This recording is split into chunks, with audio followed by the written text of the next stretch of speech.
ಸಂತಾಪ ಸೂಚನೆಗೆ ಈ ಸಾಧಕರನ್ನು ಗುರುತು ಮಾಡಿ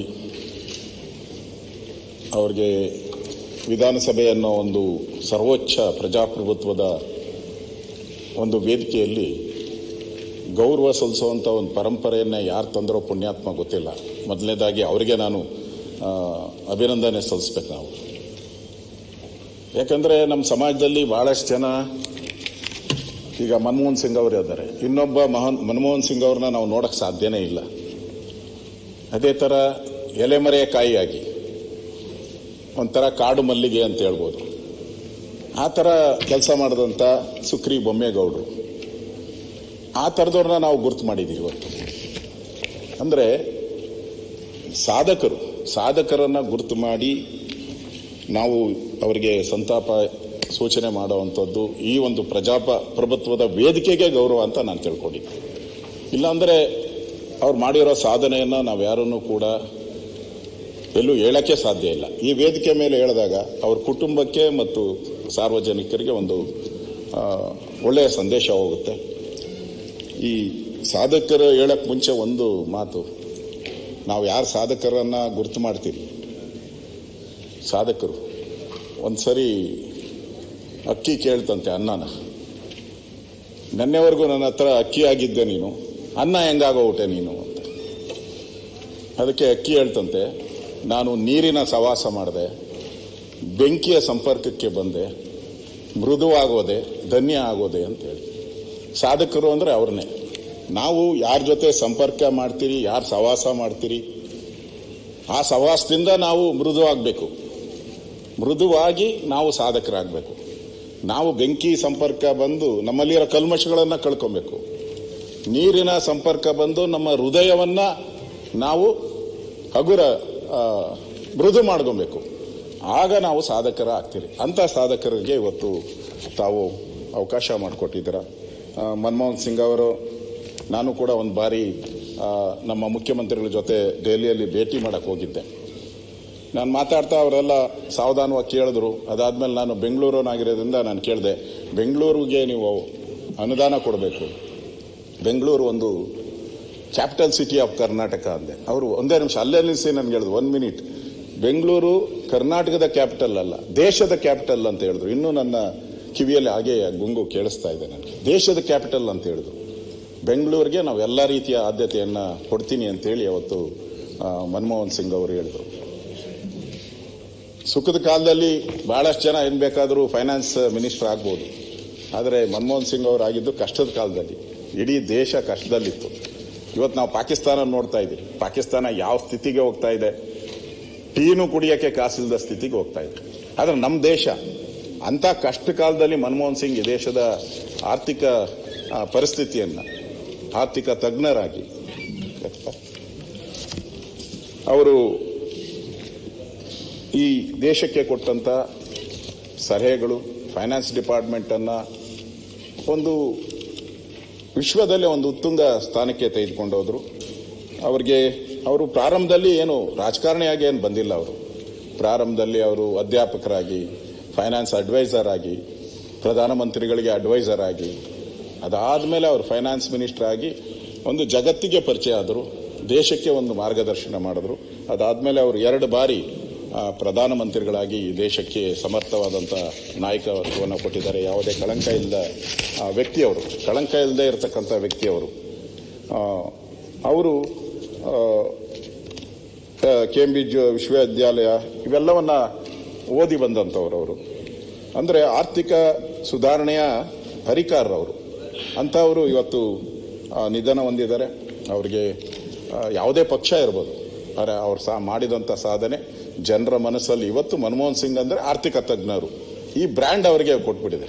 ನಾವು ಹೆಂಗೆ ಬೆಂಗಳೂರಿಗೆ ಒಂದು ಬ್ರ್ಯಾಂಡ್ ಅಂತೀರಿ, ಹಂಗೆ ಅವ್ರಿಗೆ ಒಂದು ಬ್ರ್ಯಾಂಡ್ ಆರ್ಥಿಕ ತಜ್ಞರು ಅಂದರೆ ಮನಮೋಹನ್ ಸಿಂಗ್ ನಂಬರ್ 1. ಆ ಪ್ರಶ್ನೆನಿಲ್ಲ. ನಿಧನ ಹೊಂದಿದ್ದಾರೆ. ಅವರಿಗೆ ನಾನು ಸಂತಾಪ ಸೂಚನೆ ಮಾಡ್ತೀನಿ. ಇನ್ನು ಎಂ ಶ್ರೀನಿವಾಸ್ ಅವರು ನಾನು ಪ್ರತಿನಿಧಿಸಿದಂಥ ಉತ್ತರಳ್ಳಿ ಕ್ಷೇತ್ರದಲ್ಲಿ MLA ಆಗಿದ್ದರು. ಅವರು 94ನೇ ಇಸ್ವಿಯಲ್ಲಿ ನಾನು ಚುನಾವಣೆಗೆ ಸ್ಪರ್ಧೆ ಮಾಡಬೇಕಾಯ್ತು. ಎಲ್ಲ ಈ ಜ್ಞಾನೇಂದ್ರ ಇವರೆಲ್ಲ ಅವಾಗ ಸ್ಪರ್ಧೆ ಮಾಡಿದ್ರು.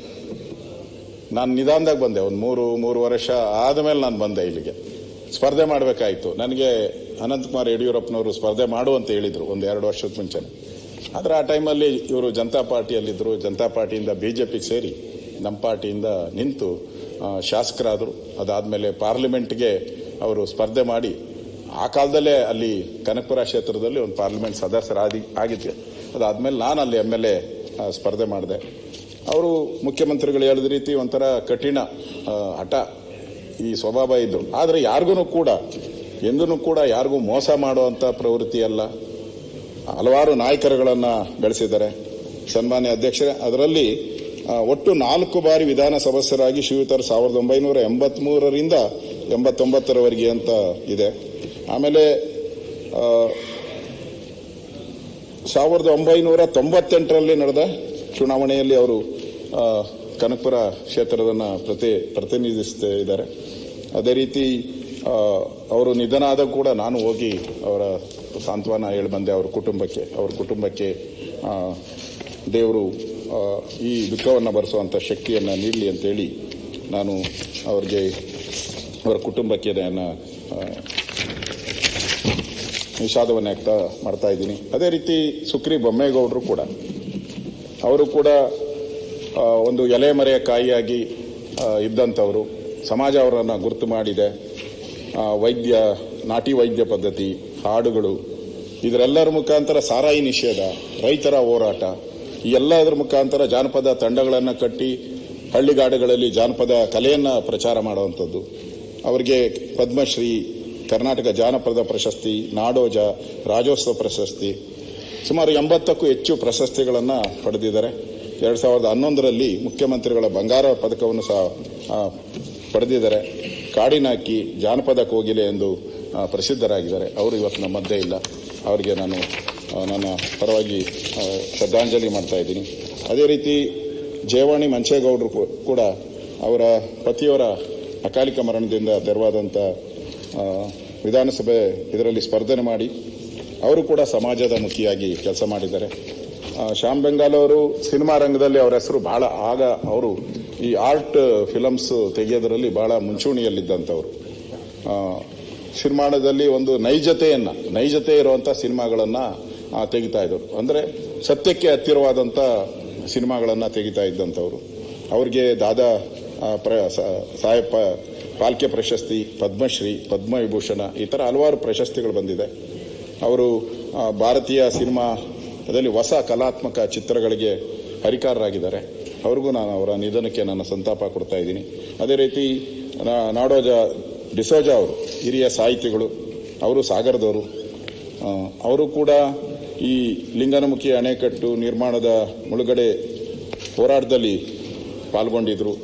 ಕತೆ, ಕವನ, ಕಾದಂಬರಿಗಳನ್ನು ಬರೆದಿದ್ದಾರೆ. ಸುಮಾರು 75 ಕಾದಂಬರಿಗಳು, 6 ಚಾರಿತ್ರಿಕ ಕಾದಂಬರಿ, 25 ಮಕ್ಕಳ ಕಾದಂಬರಿ, ಈ ಥರದ ಹಲವಾರು ಕಾದಂಬರಿಗಳನ್ನು ಬರೆದಿದ್ದಾರೆ. ಮತ್ತು ಅದೇ ರೀತಿ ಅವರು 80ನೇ ಕನ್ನಡ ಸಾಹಿತ್ಯ ಸಮ್ಮೇಳನದ ಅಧ್ಯಕ್ಷತೆಯನ್ನು ವಹಿಸಿದ್ದಾರೆ. ಅವರಿಗೆ ಕರ್ನಾಟಕ ರಾಜ್ಯೋತ್ಸವ ಪ್ರಶಸ್ತಿ, ಕೇಂದ್ರ ಸಾಹಿತ್ಯ ಅಕಾಡೆಮಿ ಪ್ರಶಸ್ತಿ ಎಲ್ಲ ಪಡೆದಿದ್ದಾರೆ. ಪರಿಸರ ಕಾಳಜಿಯಾದಂಥ ನಾಡೋಜ ಅವ್ರಿಗೂ ಕೂಡ ನಾನು ಸಂತಾಪವನ್ನು ಸೂಚನೆ ಮಾಡ್ತೀನಿ. ಒಟ್ಟಾರೆ ಇವತ್ತು ತಂದಿರತಕ್ಕಂಥ ಈ ಸಂತಾಪ ಸೂಚನೆಗೆ ನನ್ನ ಬೆಂಬಲವನ್ನು ವ್ಯಕ್ತ ಮಾಡ್ತಾ ಇದ್ದೀನಿ.